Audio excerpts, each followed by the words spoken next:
उपाली और महात्मा बुद्ध। उपाली बहुत ही धनी व्यक्ति था और गौतम बुद्ध के ही समकालीन एक अन्य धार्मिक गुरु निगंथा नाथपुत्ता का शिष्य था। नाथपुत्ता के उपदेश बुद्ध से अलग प्रकार के थे। उपाली एक बहुत ही विलक्षण वक्ता था और वाद विवाद में भी बहुत ही कुशल था। उसके गुरु ने उसे एक दिन कहा कि वह कर्म के कार्य कारण सिद्धांत पर बुद्ध को बहस की चुनौती दे। एक लंबे और जटिल बहस के बाद बुद्ध उपाली का संदेह दूर करने में सफल रहे और उपाली को बुद्ध से सहमत होना पड़ा कि उसके धार्मिक गुरु के विचार गलत हैं।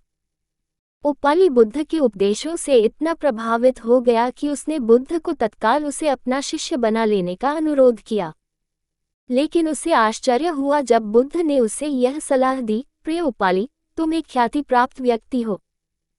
पहले तुम आश्वस्त हो जाओ कि तुम अपना धर्म केवल इसलिए नहीं बदल रहे हो कि तुम मुझसे प्रसन्न हो या तुम केवल भावुक होकर यह फैसला कर रहे हो। खुले दिमाग से मेरे समस्त उपदेशों पर फिर से विचार करो और तभी मेरा अनुयायी बनो। चिंतन की स्वतंत्रता की भावना से ओतप्रोत बुद्ध के इस विचार को सुनकर उपाली और भी प्रसन्न हो गया। उसने कहा, प्रभु, यह आश्चर्य की बात है कि आपने मुझे पुनर्विचार करने के लिए कहा। कोई अन्य गुरु तो बेहिचक मुझे अपना शिष्य बना लेता। इतना ही नहीं, वह तो धूमधाम से सड़कों पर जुलूस निकालकर इसका प्रचार करता कि देखो, इस करोड़पति ने अपना धर्म त्याग कर मेरा धर्म अपना लिया है। अब तो मैं और भी आश्वस्त हो गया।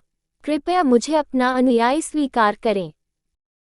बुद्ध ने उपाली को अपने साधारण अनुयायी के रूप में स्वीकार तो कर लिया, लेकिन उसे यह सलाह दी, प्रिय उपाली, हालांकि तुम अब मेरे अनुयायी बन चुके हो, लेकिन तुम्हें अब भी सहिष्णुता और करुणा का परिचय देना चाहिए। अपने पुराने गुरु को भी दान देना जारी रखो, क्योंकि वह अभी भी तुम्हारी सहायता पर आश्रित हैं।